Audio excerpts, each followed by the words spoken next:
All right, we are live for a Sunday edition of the People's Talk Show. And as always, it's good to connect before Monday morning when the markets open, just because it's good to say that it's going to be a lot of turmoil for the remainder of this week, month, possibly year. But anyway, hope everyone's doing well. Happy Sunday to everybody. Hope everyone had a great, relaxing weekend. But here we are, Sunday night. And I wanted to just pinpoint and highlight some of the key concerns heading into this week, outside of everything that you guys been keep an eye on. But as you guys can see above my head here, basically just checking off one failed bank one by one. And so around me here, I have a couple of banks that have been exposed for being insolvent as well as irresponsible in reference to how they've handled their depositors' funds and things of that nature. So here we are now, and it looks like the next uh, too big to fail bank is up. It's up next, and it happens to be the center of all the GSIBs. And of course, I want to jump right in and share with you exactly what I'm referring to here. So, of course, this is the systemic chart of all the GSIBs, and in the dab smack center of this happens to be Deutsche Bank. And so, wherever Deutsche Bank goes, it's probably good to say that's where the world goes. The world will follow suit. So, we're going to get into that as well as share with you some other things to keep an eye on that has just been brought to my attention. But anyway, hope everyone is doing well. Let me know where you're watching from in the chat. If we got any first time viewers, let me know. If you haven't already, make sure you guys hit the thumbs up button, show some love for the channel. Hopefully that helps with the algorithms and allows more people to plug in and get a chance to hear an alternative message outside of what the mainstream narrative is. So as always, hit that thumbs up. And if you don't mind, hit that share button, put it out there in your social feeds and let some people join us so they can get plugged in. That's what it's all about. And also want to make sure I remind everybody, if you haven't, connect with RTD on all these alternative media platforms here as well, just in case we're disconnected. And I definitely do some wonders for the channel. And also, if you guys would like to be a blessing to the channel, any support is appreciated. There are some links in the description as well where you can be a blessing to the channel if you so see fit to do so. Appreciate you. All right, let me acknowledge a couple people. And then I have 3 or 4 headlines, some things I want to touch on, and basically just prepare everybody for this upcoming week. And just on my end, just my thought process and what I've been doing more of, which is of course getting my weight up. And so you never have too much weight, especially when the Fiat Ponzi scheme is coming to a halt, or it's about to be ramped up to the point where it's going to be quite obvious what our primary problems are outside of our government problems. It's going to be the currency. But we'll jump into that. So let me acknowledge a couple people. We have Jason Scott checking in. We got Reggie Reg. Let me see. Solo checking in. Bougie Prepper. Appreciate you. What else we got here? Any first-time viewers, definitely love to give you a shout-out. Conscious Observer. Appreciate you. We got Phil and Wright checking in as well. Okay. Fair amount of people here. Appreciate you guys, man. All right. Yeah, let's jump right in. So what better way to pick up than how the week ended this Friday?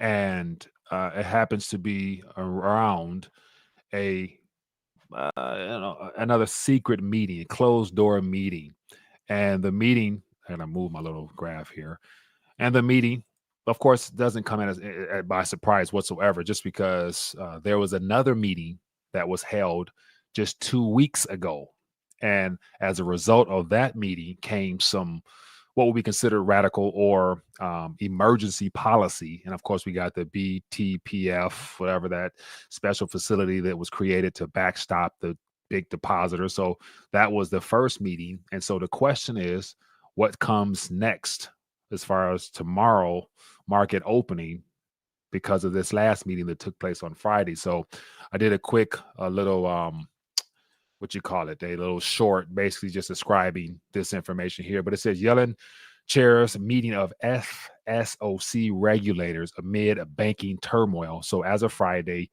her and all the other regulators got together to discuss the systemic event that's unfolding right now. And I bet you it has everything to do with what's happening over in Europe, as the contagion, of course, has just had a ripple effect that's going throughout the world. And so because of Deutsche Bank basically being exposed, market share down, things of that nature. No doubt they are in talks with other central banks on how they can try to plug the hole that's starting to leak right now. And so just real quick, I highlighted some things here, and I'll just thumb through them real quick, share my 2 cents on it, then get to some other things that's worth keeping an eye on as well.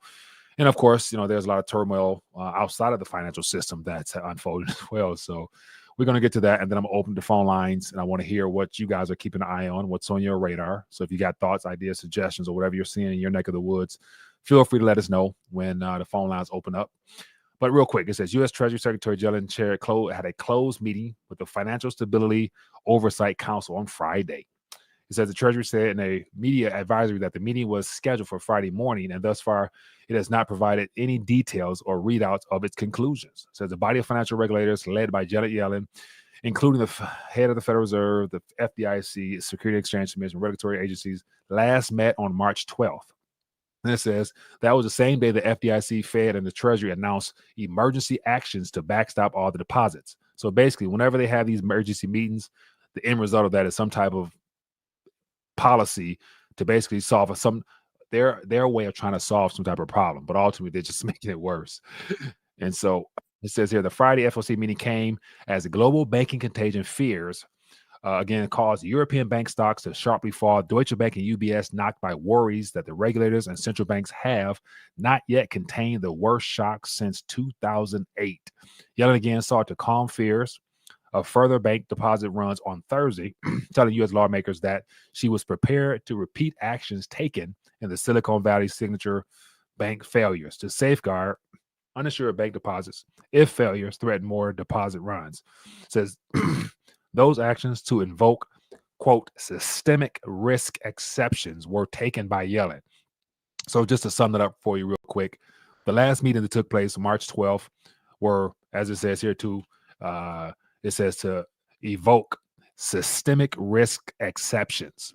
So my point is, come tomorrow, as a result of Deutsche Bank and everything like that, there may be more systemic risk exceptions that will be made, and it has nothing to do with our banks directly. It's going to be about Deutsche Bank and a lot of the European banks, just because of their issues that unfortunately happens to be denominated a lot in dollars.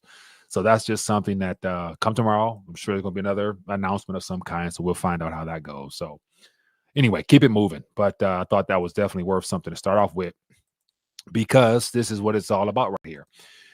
And this is from Friday, of course. But Deutsche Bank shares dropped 13% as global banking crisis anxieties swell. And so, as I mentioned before, Deutsche Bank is at the center of all of this because it is the biggest of the biggest globally systemic important banks due to its derivatives exposure. And I don't know the exact number off the top of my head, but if it's the focal point of all this GSIB derivatives contagion mess, it's good to say that it's well beyond what I think JP Morgan's, who is the US's biggest bank with the most exposure, which I want to say last time I checked, I had something up said, I think it's at 54. I think it's at $54 trillion or something. It was some large number, and that's probably a lowball number. But forget, I'm not sure the exact number, but it's up there. And so that what the meeting was about. But then here's something that really caught my attention. And so, of course, what better way to really solidify the fact that things are bad other than the IMF chief, a couple of weeks too late, warns global financial stability at risk from banking turmoil. So when I read that, if we just flip it upside down, you give it an alternative twist. IMF chief warns of a global financial meltdown as a result of the banking turmoil. And so just some things that really stood out to me here in this article, which is something I didn't really consider prior to. And I highlighted a little something here, but Kristalina, the managing director of the Washington-based lender of last resort, said rising interest rates have put pressure on debts, leading to stresses in leading economies. Oh, you think so? And she's been the leading advocate for telling governments and central banks to continue to stay the course, literally stay the course in this global interest rate hiking, quantitative tightening experiment that they've been running off. And all of a sudden she's playing as if like the result of all that happens to just come out of nowhere. Come on now, it's coordinated. But here's something that's worth mentioning that we will probably find out more about as well. It says Gwendell's said that an economic stress increase in the UK, EU, and US so-called shadow banks, a term for non-bank financial institutions, could further expose cracks in the financial system. So basically, the shadow banks, all those really big, large institutions that are intermingled amongst the banking sector that are subsidiaries of some of the too big to fail banks, they're next. And they're outside of the control of the financial regulators. So what does that mean? There's going to be even more contagion that will cause the Federal Reserve to have to really begin to ramp up more backstops, not just for central banks or commercial banks, but eventually non-bank financial institutions, as well as the real estate market. It's ugly. But the shadow banks is a whole other area that I haven't even talked about, and she's admitting that that's of concern. She says here, quote, "We do believe it could be a source of problems for the whole financial system, and we need to be careful." Oh, really? We need to be careful. So these are her buddies. These are people that she and her counterparts work with. And she's saying that we need to be careful. Since when did we get involved in all this? But I rest my case. And then the last little bit here from this article here, it says these non-banks, which are outside the supervision powers of central banks, such as the ECB, had taken, quote, a lot of risk during times of very low interest rates, and all while growing as shares of the financial system in Europe. So she's referring to the non-financial too big to fail institutions in Europe, which of course the Federal Reserve will have to get on board to help bail them out, because everything that they're probably dealing with is predominantly done in dollar terms. So shadow banking is going to be a whole nother area that the world will be introduced to as they fail. We won't hear nothing about them really. We're just going to hear about more and see charts of just, the Fed's balance sheet continuing to go above 9 trillion. There's going to be 10 trillion. There's going to be 11 trillion. All of a sudden, they're going to be tightening and so-called hiking rates at the same time, which makes absolutely no sense. But then again, this is the world we're living in, so I'm sure no one's surprised. All right, let me. I want to acknowledge this super chat here. Debt and regret. Appreciate you, man. It says CNBC is finally talking about gold and being bullish. Sheeple may be waking up finally. Hey, so CNBC is one of those channels that they have a broad audience, and so hopefully that does help. And on top of that, I even saw something that was just shared on CNN. I'll grab it in a second, but it was talking about the current banking contagion and how the Fed's out of control, printing too much. I'm thinking like, whoa, they're calling out their own people. So yeah, that's good news. And it's always good to be early holding something that's a barbarous relic than be too late trying to get it when it costs more units of currency to actually grab one of those things. So of course, everybody here is well in tune and know what's going on. So definitely some good stuff there. But yeah, we're just in the beginning phases. So here's another little article here. I'm just trying to highlight some of the things that took place from last week, set up the case for what we're going to experience this week. And of course, gold and silver will be a recipient of the transfer of confidence out of the traditional legacy system back into the old archaic barbarous relic system of tangible real assets such as gold and silver.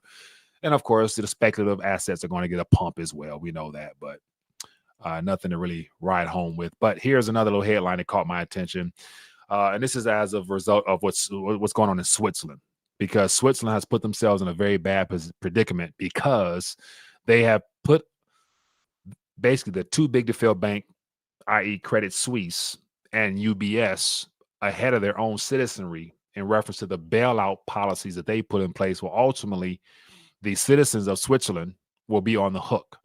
But then again, the central bank itself is already having trouble just because they can't handle the load of supporting their own too big to fail banks and the pushback that they're getting from the citizenry, because Switzerland has a lot of wealthy individuals as well as institutions. So it's good to say a lot of those people are not too happy. But then again, the uber wealthy in Switzerland, they have funds scattered throughout the world, as well as large holdings of precious metals. So they have that counterbalance that they're gonna print the mess out the Swiss franc. But then again, the uber wealthy owns large amounts of metal, so they're gonna make up whatever is lost in purchasing power right into the metal. So those people won't be hurt on average. But anyway, real quick, it says a too big to fail regime for banks just doesn't work. Swiss minister says the economic damage would be considerable. And so this is basically this young lady here. She's criticizing the approach that was taken in reference to bailing out Credit Suisse, saying that it's not sustainable, it won't last, it won't work, something's going to give. And she's just basically been honest and saying that, they're going against what their initial policy was. And this is the part that's very concerning. This is where it gets a little tricky right now, because we're witnessing the contagion starting from the banking sector, but it's eventually going to trickle into the sovereign debt level, where as a result of the losses that are being taken because of the interest rate hikes and things of that nature, there's a lot of mistrust in government debt these days, even though people are still running to it for safety because you get 3 or 4% putting in 2-year treasuries, whatever. But it's like, come on now, the underlying object of that is the currency itself, which the Federal Reserve is printing buku amounts or pledging buku amounts to everyone on the planet. So the monetary base at some point will continue to increase, and that is the definition of inflation. And so what she's talking about here is that the original policy was not to be bailing out these banks, but they knew that something was going to give. And I'm wondering, like, why the change in pace? Because initially it was written in all the central bank documentations and government documentations to actually bail in depositors. And so what made them go against the grain? Because in the ECB here in the US, all the idea of bailing in is written in stone, is written in law. So it's lawful to bail in, but they're not doing that right now. So is it too early, or will they let this continue to just ripple out of control until some other event? So that's kind of why I'm wondering, like, she's calling out her own people for going against what they were supposed to do, because they weren't supposed to step in with this magnitude to where they're doing more damage. They're doing more short-term damage than they anticipate doing. So we'll find out, but they're not bailing in the Swiss, they're bailing out the bank. So it just goes to show where their priorities lie. It happens to be in the financial sector. Okay, so a couple other things that caught my attention. Right now, there is just some more events to pay attention to. I'll bring it to your attention, but here we have another event, and this is as of 4 hours ago, but it says Philadelphia is on high alert following a major chemical spill in the Delaware River. So I'm not sure, what chemical spill, but it's just amazing how between train derailments, food processing plants being burned down, crops being sabotaged, toxic water. I mean, just like, damn, they're trying to kill us, at a rapid rate these days. But here you got people shopping for water. That's the basic necessity for existence is water and food. And that's where they're sticking it to society the most. So just thought I'd bring that to your attention. For my people out of Philly, let me know what you're seeing. And then here's another one that's interesting. So Netanyahu, who came back in office, just fired his defensive minister, and the people in Israel right now are on the streets. So they're very pissed with how things are going there, and it's just more chaos and turmoil there, but may not hear nothing about it anywhere else, but it is what it is. So, but yet, so what we have here, come tomorrow morning, market's going to open up, expect two things: a fake rally or more contagion spillover. And of course, Europe opens up sooner than the US. So we're going to find out if the contagion continues with Deutsche Bank. And of course, let me see here. There was a couple more banks that was having some issues, and they also happen to be GSIB. So I'll put this on the screen here. So this is just my little chart here. So we had Credit Suisse already got bailed in by UBS. But then I heard something about Commerce Bank, which is over to the far left. Their stock price was down. And then let me see what your other one. BNB Paribas was also down. And there was another one that I need to keep an eye on.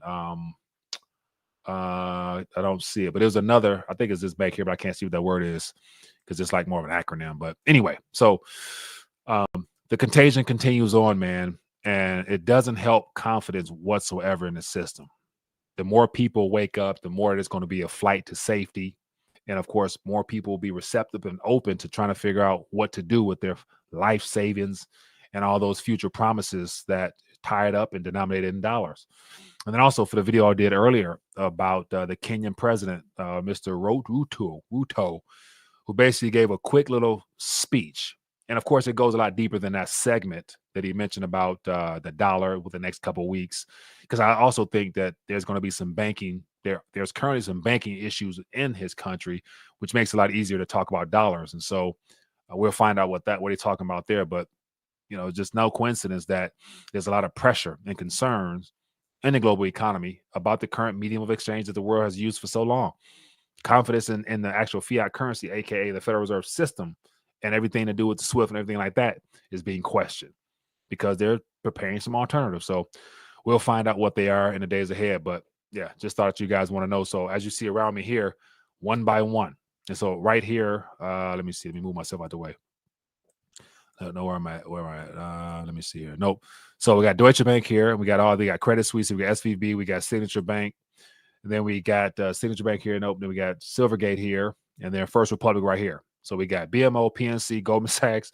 So we got, a couple more before we can get to really find out what's going on outside of the commercial banking system, because I just mentioned the shadow banks that we don't really know much about those. So anyway, Jax, I appreciate you. It says character holding their head in the hand saying you're my number one. Oh, appreciate you. Thank you for the love offering. Okay, well, enough of me ranting, man. Let's get the phone lines open. I want to hear from you guys. Let me know what's on your radar. Of course, there's a lot of subjects out here we can touch on. So I'm curious to hear what you guys are keeping an eye on. But before I do that, let me make sure I give a shout out to my people at Fort Patriot for being a blessing to the channel.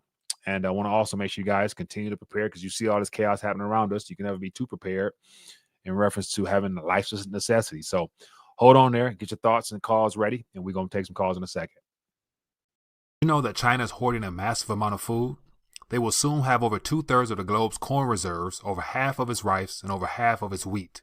But when asked about it, China lies. So what does China know that we don't? China is the world's #1 importer, relying on the rest of the world to keep their people fed. This makes them the canary in the coal mine when it comes to global food shortages. As Americans, we need to be prepared for potential food shortages.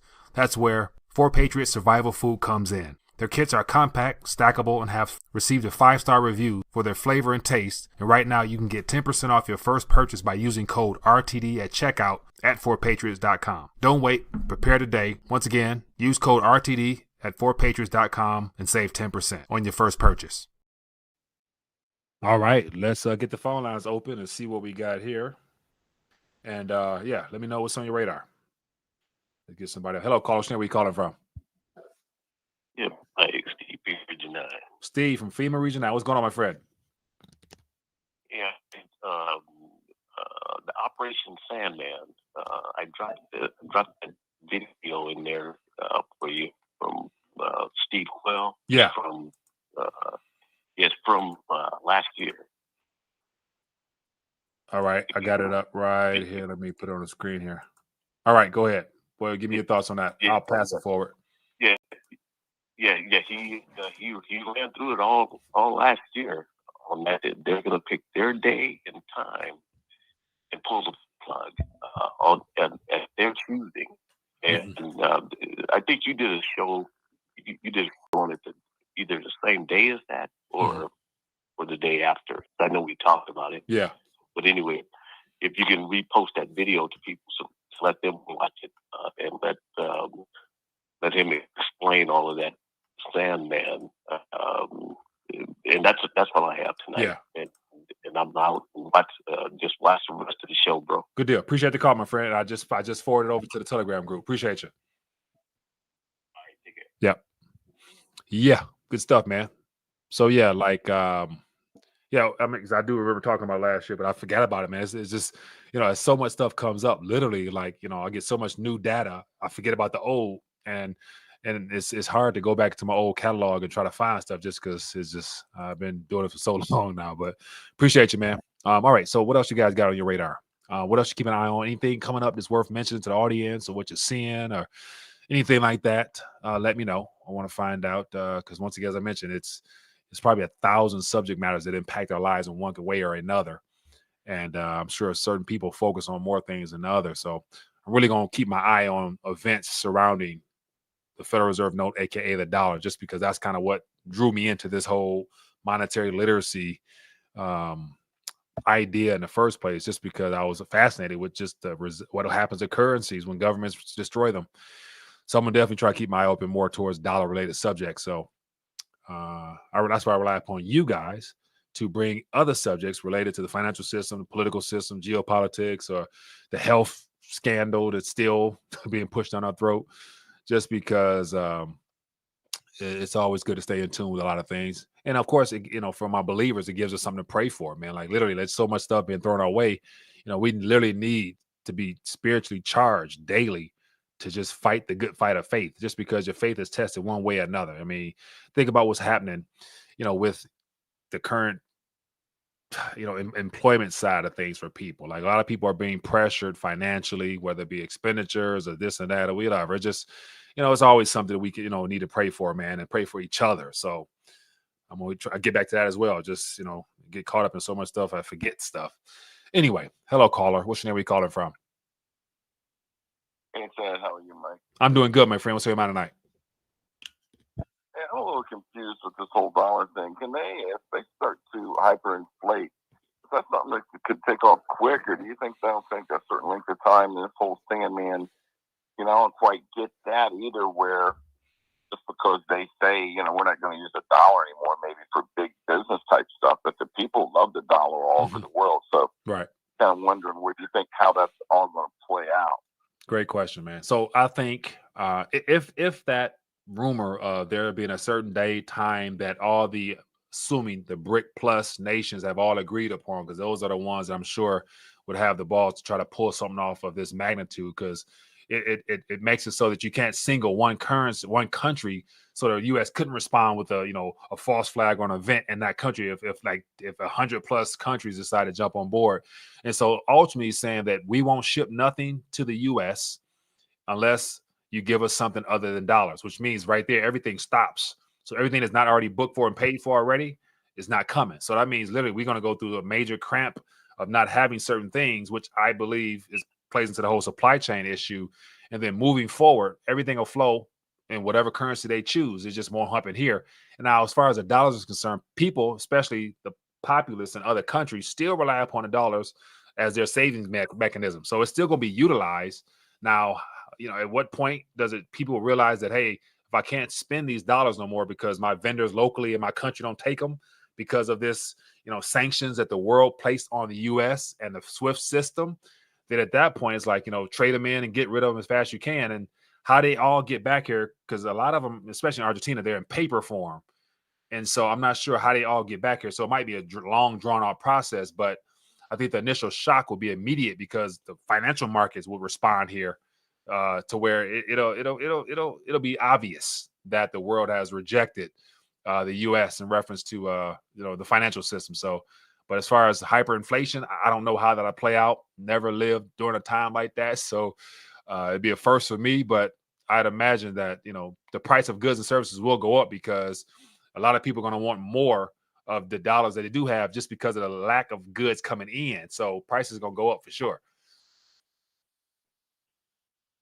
Okay, well, what do you think about dry powder? I mean, would you still hold back quite a bit of dry powder and look for a fire sale on gold and silver? You think gold and silver were dumped with this stuff? Or, if you got a bunch of cash you're hanging on to, I don't know if just to go all heavy, metals, or hold on to some cash. And that's going to be the question of the century, because previous events that were financial issues, whether it be recessions or whatever, you're always told to make sure you have some extra cash for the fire sale of anything and everything when it's on sale. But if it's a currency issue, which we've never had in any of our lifetime, to where the currency is rejected by foreigners, because I also saw an article, little side note, but China is steadily dumping treasuries because they're preparing for something too. I know cash will still be handy within our country for a short period of time until people realize the currency is the problem. So it'll still work, but how much to have, where to park it at, stuff like that, that's a gamble, because it's good to say the banks won't be readily giving cash anymore, because this plays into the whole idea of trying to usher in a CBDC stuff. So it's going to be some issues. It's going to be a lot of chaos, man. So that's why I'm like, the people sitting on, like Warren Buffett, for example, sitting on 100+ billion. And of course, he got a call from Biden to go meet with Biden, because I'm sure he wanted to make sure he was covered somehow, some way. So I wouldn't know how having too much cash on our currency reset will play out, but I know the ultimate form of liquidity, of course, will be metals. So having a good portion in metals to then get back into paper if you needed to, or get back into whatever the medium of exchange is, or to buy or barter directly, would probably be the most reliable, just because that's what is done in like Zimbabwe, Venezuela, and all those other countries that had currency issues. So, but hey, man, I'm just sharing my thoughts. I don't know. I'm just trying to talk through this as the questions come in, man. What are you thinking? I don't know, man. It's time, if this whole war thing breaks out, everything could, maybe, Yeah. God forbid that happens, go for a little loop. But, I feel like I'm prepared for stuff, but you can't ever tell. They turn the lights off, we're all screwed. But right, anything is possible, man. Man. Especially. Yeah, go ahead. Go ahead. No, I was gonna say, I mean, anything is possible, especially if it gets to the point where the U.S. either is or becomes even more desperate because of how the world's shifting and things are probably getting out of their control, to where anything's available. We've got the cyber event, we got another health event, we got the grid event, we got, just war. I mean, you name it. That's how desperate this government can respond in order to maintain control, because it's all about them containing control and the narrative, so that whatever comes after all this, they'll still be able to say, we got the solution, we can help the people, we can feed you, we can do all this stuff. Like, they always love to make promises based upon the problems they create, you know what I'm saying? So, hey, I don't know, man, but all the hard work you put in the last 5, 6, 7 years, you're in your lane right now, man. I'm getting news first from you. You're on top of it. You're working hard. Things coming out, man. So starting to reap a lot of fruit from the work you put in. And, as the thing gets uglier, we're going to need you even more. So I'll do the appreciate best. what we do. Love you, brother. And appreciate keep you. chasing God, too. Right? Appreciate you, Ed. Thanks, my man. Appreciate the love. Thanks for calling in. All right, bye. Yeah, that's some good thoughts, some good questions there, man. Like, and that's where it's just it is no clear cut answers for what we're currently witnessing right now, and that's where, like, I from just go back to the spiritual side of things. Like, other than knowing that God has me covered, like, I literally attempt to deposit more into my spiritual account through prayer and through reading the Word, to just reaffirm myself of what God is capable of doing, and just understanding God's nature. And really, I'm trying to study the different names that he's been given based upon how he's respond to his children throughout the book, throughout history. And the word El Shaddai, which is the God of blessings. And so that's what he is also referred to as. And so I use that a lot, really thanking God for the blessings that he's given me, and the blessings that lie ahead for me that I don't see, or that may not be quite obvious. But I do believe that El Shaddai, the God of blessings, will come through, as always, regardless of what happens around me. Like, and I think about, of course, biblical stories about Joseph and his famine, things of that nature. Like, God has always provided for his own, like he has for you and for myself. And so that's one of the things where I'm like, despite all the doom and gloom and the bank failing, I'm like, the banks and the currency, money, and my job, and all that, they're not my source. They're just avenues to which my source gets funds to me for my needs. And so he promised to meet my daily needs, and I'm very grateful for that. So whatever happens out here, I'm like, I feel like I'm covered. So that level of confidence really, it makes me walk with a different little pep in my step, because God got it. You know what I'm saying? I flat out, God got it. You can't tell me no other way. You know what I'm saying? That's just my little way of looking at things. I'm trying to brainwash myself. Anyway, Funky Blue. Game over, written in a pixelated way. Appreciate you. So with these stickers, are these words already like a part of the sticker, or these are additional words? I don't know. Jason says gold and silver is insurance, and if stuff hits the fan, when it would play a huge part moving forward. Oh, 100%. 100%.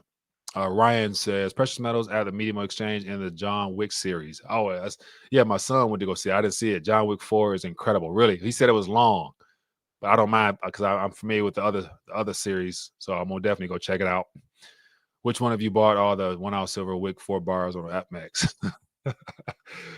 John Wick. I'm gonna check that out. Unemployment is skyrocketing. Companies are folding like deck of cards. Yeah. That's another concern, man. I just saw that. I just posted in Telegram the Foot Locker closing 400 stores. 400 stores. They talk about within 2 years or 3 years, but it's like still, that's crazy. Okay, so he said the stickers with the word embedded into them. Okay, good deal. Yeah, man, this is Rich. What's happening? So watch. So this week, here's the not so bad news for people who have been patiently waiting, anticipating some type of systemic event, and just got. And that's what I always said before. You don't need to have, 100 million thousand ounces of real money just because the average Joe has none. So having enough in proportion to what you need to sustain yourself now, and as I also said in the video like a year or two ago, you're having a national currency insurance policy. And so actually I need to do it, but let me see if I can find it. And see, I did a video. I'll call it NCI, National Currency Insurance. Let me see if I can find it. Maybe I can. But anyway. All right. But my point was, just like for, we're able to insure any and every area of our life, and the structure in which they set it up to where you pay your premiums for your life insurance, whatever, it's relatively small monthly amount in comparison to the total expectancy of the policy. So, your house insurance, car insurance, you pay, whatever it is, but the odds are that you'll be able to get through that entire policy without actually filing a claim. And therefore that's how they make money, because they're charging you premiums for something that you may not even ever have to file a claim for. Similar to your national currency, most people never expect that they'll have to file a claim against their fiat currency as it's destroyed. So it's up to each and every individual to take out their own personal policy on a chunk of change that they deem as something that they don't want to lose, that will be saved, or which will be recovered in a sense if your fiat currency goes belly up. So just some random thought numbers out there. I'm thinking like if you had $100,000 in your savings account, or that was all you had, net worth or whatever, how much in ounces would you need to cover that in a worst case scenario? And I worked out some numbers. It's just me talking. I ain't got no stats or facts to back this up. I'm just thinking like, if I was to use insurance comparison and to our fiat currency, insuring our own fiat currency, it was like it was like 30 ounces of silver or 40 ounces of silver or something like that. That if your currency was to be inflated severely or hyperinflated, that $100,000 worth of purchasing power would easily be recovered within those 20 to 30 ounces, and then exceeded by whatever else happens after you reach that threshold. So, like for example, in Argentina right now. And so Argentina peso right now is 200 or 300 pesos to $1 or something like that. Had they taken out a policy in their Argentine peso 10 years ago, or no, 7 years ago, when I was there last, it was $8 to $1. Had you taken that $8 and purchased a couple ounces of silver, right now when it's 300, you'd have recouped all that purchasing power and some, because say for 8 pesos, you could have got three or 4 ounces or something like that 7-8 years ago. Now that same 3 or 4 ounces now is what, 1,600 pesos. So you see the difference in accumulation of purchasing power, because ultimately speaking, you'll get a little bit more of actual goods and services now, rather compared to the average Joe who's still sitting on pesos and paper. They're losing day by day by staying in paper. So that was just some stuff I did a while ago. It was just something that I was trying to encourage myself to accumulate and to save more in metals, just because it's when you look at a screen, you see numbers, you have an emotional attachment to it. We are past the point of needing to sever that emotional connection with digits on a screen, just because we're witnessing right now, like when confidence breaks and you can't go get what you think is yours, like, okay, I'm sure it's that gut feeling of like feeling like you lost or stand at risk of losing, it's nerve-wracking, man. That type of stress, which is going to ramp up even more, is not comfortable. So anyway, I'm just ranting. David says, do you see the CBDCs being implemented with entitlement programs first, essentially with those that cannot say no first, or do you see them rolled out to everyone at the same time? Great question. I think it's going to be universal, man. I think it'll be okay. So okay. So I think it'll be issued universally, because as the way things are planned out right now, it's looking as if like Europe and the US and Asia, like there may be a complete globally systemic event to where the banking sector is shut off, because governments and central banks are not going to allow depositors to continue to remove their funds. Let me share this with you. Real quick. Something that I meant to so I meant to do a video about this, but I didn't. So this is what we face in the next couple of weeks. This is real. Listen to this. And so I was going to talk about this on Friday with Mario, but we got away from it. But Citi CEO Fraser warns mobile money is a game changer for bank runs. So basically what this is getting at is that, like previous bank runs, people actually went to the store. Today's bank runs are mobile, where people go on their phones and transfer funds to bigger banks or to external institutions. Like, so people may have, $50,000 in their account. Some people like $50,000. Let me go ahead and transfer. I'm going to go buy 25,000 worth of gold. I'm going to go buy 25,000 worth of crypto. And so that's 50,000 removed from their system. And it's all done from the swipe of their finger. That is a problem for the banks. And at the pace of funds being relocated within the system and without the system, I can see them literally deciding to, there's going to be more cell phone banking issues. There's going to be more mobile banking issues coming up, because they wanted to deter people from moving their funds. And at the very best, they would prefer to you go down to a bank and stand in line and not be able to get access to it, than just from your comfort of your home, swipe and send, and you're done.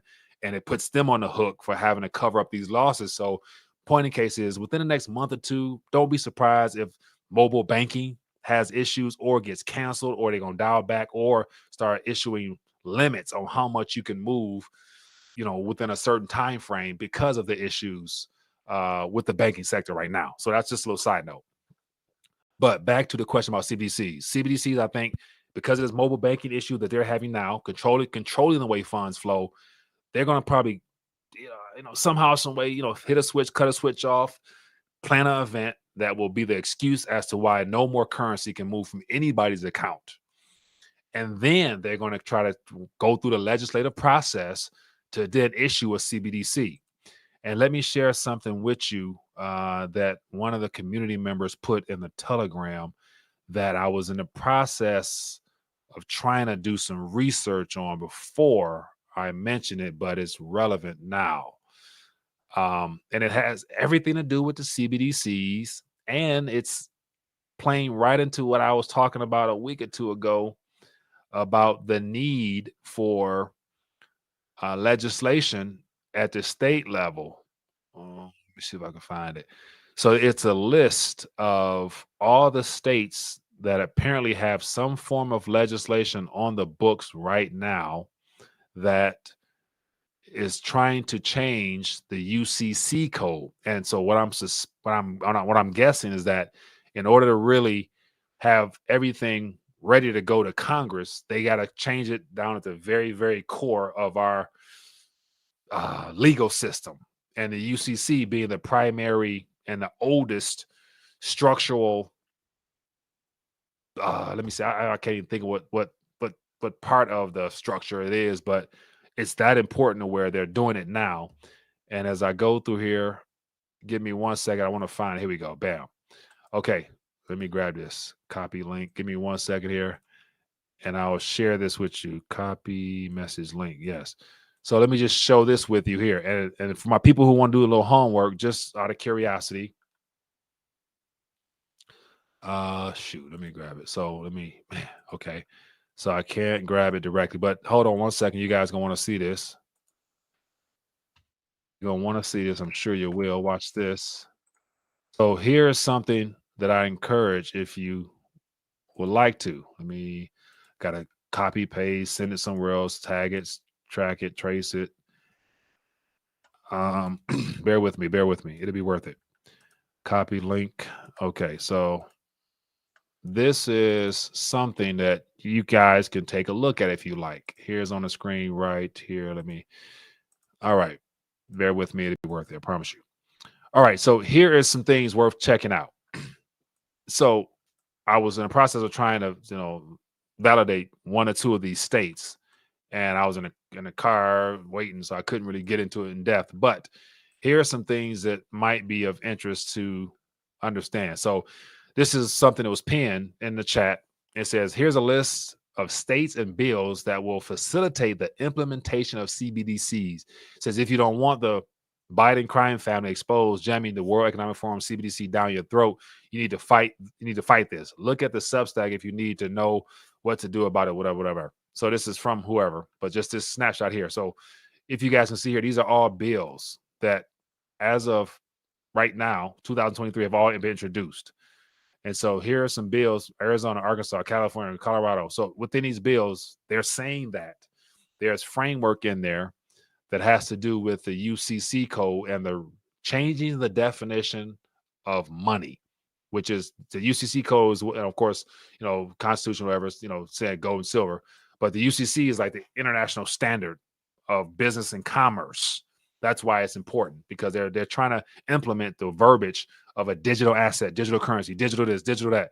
And so if this is true, and all these states here are trying to implement some type of verbiage restating that currency is digital, yada, yada, yada, then this plays into the fact that between all these states trying to pass something this year, next year, whatever, that'll change the wording on the UCC code, which makes it easier, I'm sure, for Congress to then get some type of bill to say, hey, everything structurally is already verbally done. We just got to say yay or nay. And you better believe it's going to be easy to say yay. We need a CBDC if things are going haywire, if currency is not flowing, if current commerce is stopped because of the banking event, things like that. It'll be a lot easier for Congress to say, sure, you got our stamp of approval. We need to help our people. We need to make sure everybody gets funds. So it's going to be an event first that will lead to a obvious crisis. And then, of course, the solution will be we need to get currency in people's pockets now. Problem, reaction, solution. Hegelian dialect. So long-winded answer, but for my people who just type in some of these HB 22740, look them up and see what you see in there, because it's good to say they're in there. And even with South Dakota, I think I showed you guys the writing on South Dakota last week or two. So that's kind of how I was able to take this with a grain of salt and say, okay, it might be some validity here. So, but just, check it out for yourself if you're interested. Anyway, for those who plugged in, man, hit the thumbs up button. Show some love for the channel. If we got any new people hanging out with us, if you haven't already, make sure you hit the thumbs up button.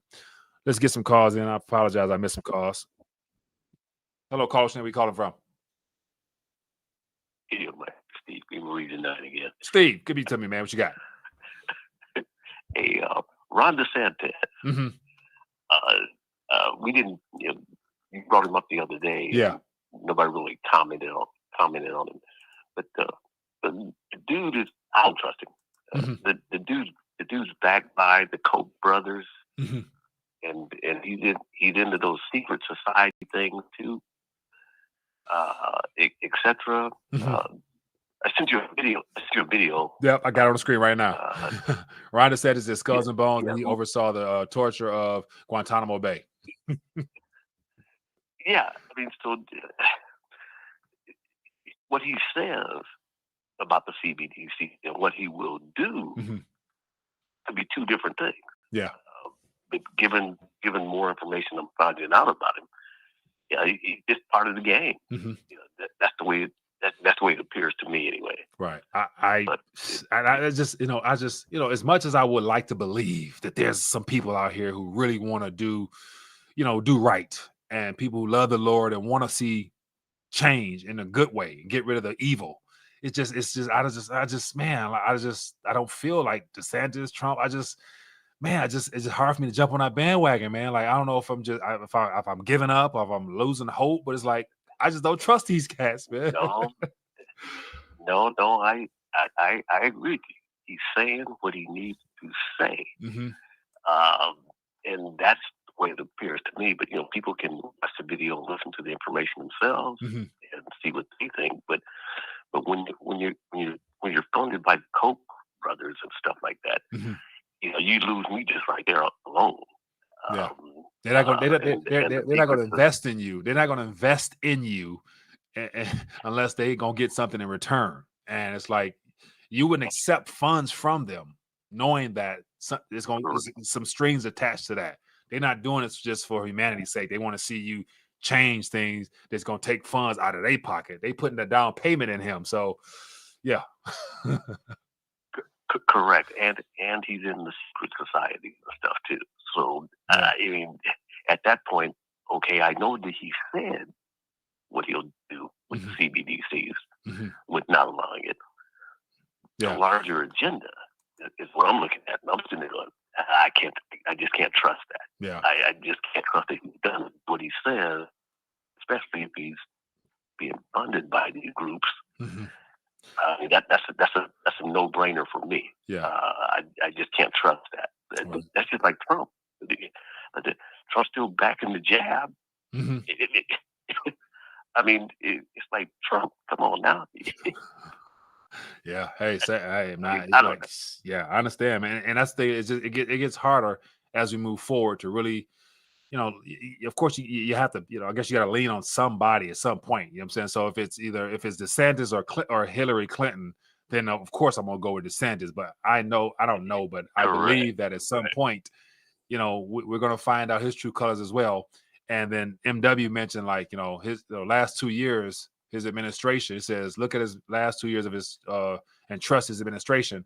And granted, he's done great for Florida, but then again, that could easily be a part of the plan. That's how you get people to buy in. You come in as this knight shining armor on a white horse, to where you're going to, of course, attract attention. If you're the only person out here that's being disruptive, people going to love you, because what else we got? We ain't got nobody else. Who else out there really who out there really causing problems? They got some people out there, but it's just not many. So you're going to stand out. And if you happen to do a good job of being a great communicator, hell, you're going to get a lot of people's votes. So I just hope he's genuine. Put like that. I don't know his heart. Only the Lord does. But I just hope and pray that the Lord can definitely use him for good. I'll leave it at that. Hey, well, let people watch the video and take in the information and check the information. Yeah. But I don't trust it. Yeah. I don't trust him. I hold out from trusting him until I see something that really, really, really gets me to buy in. Because right now I'm not sold. To me, it's hype until. Let him call out the name of a couple of people that we know are disruptive. Then we can start talking, having a different discussion. Exactly. Hey, and the other thing is what the other thing is the supply chain stuff going on, etc. Blah blah blah. Yeah. I'm still waiting on. Number one is, if you don't have a solar generator, get one. if you don't have the solar generator to the electricity stuff, they've already said they're going to take it out. So we've already seen that from coast to coast that they're doing it. Yeah. So you got to get it, right. But at the same time, here's the flip side of it. I ordered mine back in December, and I'm still waiting on it. I'm still waiting on mine now, and I called them last week. Yeah. Originally, it was supposed to be March. I called them the other day, and the supply chain stuff still coming over from China. All of those things are made in China. Yeah, everything. All the parts and knickknacks from all these gadgets come made in China. All of them are made from China. So you can look up all the big boys that are out there: Blue Yeti, EcoFlow, Zender. What's some other ones that are out there? All of them. Blue Yeti and it's a gang of them now. Yeah, all of them. And you can call all of them, and all of them are backed up. all of them are back. I prefer to get the product. Yeah. Because all of them are good. All of them are good. Yeah. They do what they're supposed to do when lights go out. Yeah. But I'm sitting there going, if I don't have the product in my hand and this banking thing collapses, I mean, where's my product? Right. So that's kind of a flip side. If the banking situation goes down between now and the time that stuff arrives, you can't call and get your money back, no refund. All of a sudden, their phone service gonna go off. Exactly. Well, here's the beautiful thing. Here's the beautiful thing about it. Quite a few of those companies are out here in Silicon Valley. So I'm gonna get in the car this week. I spoke to a representative on the phone. I'm gonna get in the car and drive down to their headquarters. Yeah. And get some questions. Hey, shoot some video and send it to us. I love to post it, repost it. Yeah, because if the questions aren't satisfactory, I want my money back. Hey, good luck with that, man. But hey, appreciate you calling back, man. Thank you for the updates. All right. Be good. Take care. Yeah. God bless, bro. Yeah. All right, my good people. We about the hour point, man. And yeah, just this gonna be an interesting week, man. But God got you covered, man. Just hang in there, believe. And of course, one of the things that becomes obvious when times get tight, people tend to get tight or stingy. Continue to sow seeds, man. Continue to be a giver and just trust that God got you covered as always, man. Just because I'm sure you can always say, no matter how tight situations might have been in the past, He's always got you through. Believe me, your provision is there if you believe in it and trust in it. Trust in Him. So He is the ultimate source, not your employer. He's just getting it through them to get it to you. So that's how I kind of look at things. But all right, my people, if you haven't already, hit that thumbs up button. Show your love for the channel. Hopefully you got some value here. Hopefully some insights and caller thoughts to the nature got you thinking. And of course, the biggest thing you can do, knowing that come tomorrow, I anticipate more volatility. So one thing I do expect to see more interesting information come out of is the price of gold and silver. So if regardless of what the fiat price does, the premiums more than likely will probably start to stretch a little bit because of the flight to safety. More people will be looking to diversify.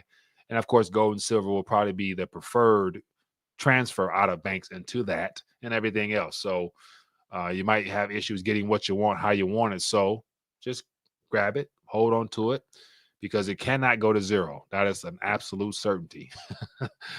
And so anyway, just my 2 cents. But all right, my good people, this week gonna be a busy week. I got a couple interviews. I want to get to more people, talk to people, get some thoughts and insights. So I'm gonna speak to a lot of smarter people than myself. So hopefully you guys enjoy the interviews.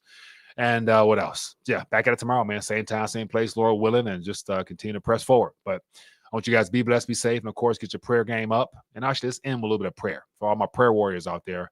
If you want to join in and just get in agreement with me and just plead the Lord for guidance and wisdom in this season, because this is a great opportunity. This is probably the best time to be alive, because we get to actually utilize our faith, knowing that we're going to need God's provision and guidance every single step and every day of our lives moving forward. Regardless of what you're going through, God is still on the throne and everything is going to be good. All right. So Heavenly Father, we thank you for the opportunity to gather this Sunday night. We just thank you for your continued blessings on our lives and on the works of our hands. We thank you, Father, for the blood of Jesus Christ, which has washed away our sins and given us a clean slate, because we are the righteousness in Christ Jesus. And I thank you, Father, for just loving us enough to allow us to be cognizant of just how good you are, how good of a great and powerful and all-knowing God that you are, Father. And I thank you for being El Shaddai, the God of blessings, because we all need a little bit of extra these days, Father. And we ask you to allow us to continue to just be a blessing to other people. Allow us to love on other people, treat other people like we want to be treated, and to love you with all of our heart, mind, and soul and strength, Father. Help us do that in this day and age. And we trust that everything else will fall into place, because you are the great I am. Anyway, I love you. Anyway, be blessed, be safe, everybody. See you guys later. Shalom. Did you know that China is hoarding a massive amount of food? They will soon have over 2/3 of the globe's corn reserves, over half of its rice, and over half of its wheat. But when asked about it, China lies. So what does China know that we don't? China is the world's #1 importer, relying on the rest of the world to keep their people fed. This makes them the canary in the coal mine when it comes to global food shortages. As Americans, we need to be prepared for potential food shortages. That's where 4Patriot Survival Food comes in. Their kits are compact, stackable, and have received a 5-star review for their flavor and taste. And right now, you can get 10% off your first purchase by using code RTD at checkout at 4patriots.com. Don't wait. Prepare today. Once again, use code RTD at 4patriots.com and save 10% on your first purchase.